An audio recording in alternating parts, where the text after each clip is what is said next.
Խորենացիի հուլիսյան դեպքերով կալանավորված Արարատ Խանդոյանը պատշաճ բուժօգնություն ստանալու համար ցանկանում է, որ փոխվի իր խափանման միջոցը։ Մինչև այսօր իմ մոտ կա գլխած ցավեր այդ ոստիկանության կողմից կիրառած հատուկ միջոցներից,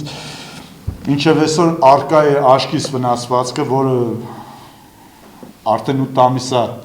պիտի վիրահատեն, սակայն չեմ վիրահատել եւ ցավազրկելով իմ առողջությունը չի վերականգնվում։ Խափանման միջոցի փոխվելուց հետո նա իր առողջությունը կվերականգնի սեփական միջոցներով։ Ճիշտ է, իշխանության ներկայացուցիչների կողմից է պատճառվել վնասը, բայց ես իրանցից ոչ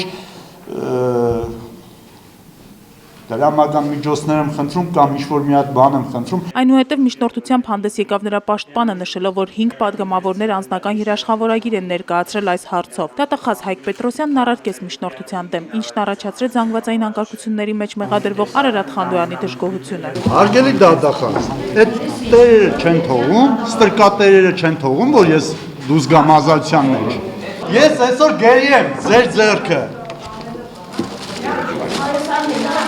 Հետ սենց գերի վերցնելով մտածում եք ինչ-որ մի արդյունքի հասնեք։ Դատավոր մնացական Մարտիրոսյանը խորհրդակցական սենյակից վերադառնալուց հետո մերժեց միջնորդությունը։ Ես մենակ մի բան գիտեմ, որ ստե հիմնավորվում է, մենակ այն, որ դուք այսօր ստրուկի պես, ստրկատիրոջ ենթականերն եք ու չեք իմանում, որը որից հետո է։ Կիրառվում նախազգուշացման ձևով։ Դու ինչ ուզում ես կիրառա, որ դուք ստրուկ եք, էդի փաստ է։ Դատական նիստը ու ամեն անգամ փորձում եք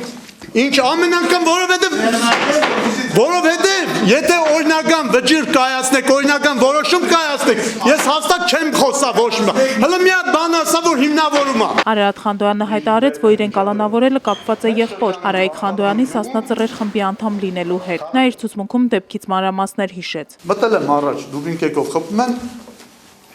արասում մարդ չեք, ձեզի մեր չի բերել, դուք սենց որ ես մարդկանց խփում եք։ Ու վրա են գալի, արդեն շղթա կազմած վրա են գալի։ Ասում լմիկ առաջ արեք, ու սենց դարել եմ ժողովուրդին, ժողովուրդ, դուք էլ մի բան արեք, նորից ինձ հետևից հարվածում են։ Գործով դատական նիստը կշարունակվի ապրիլի 6-ին։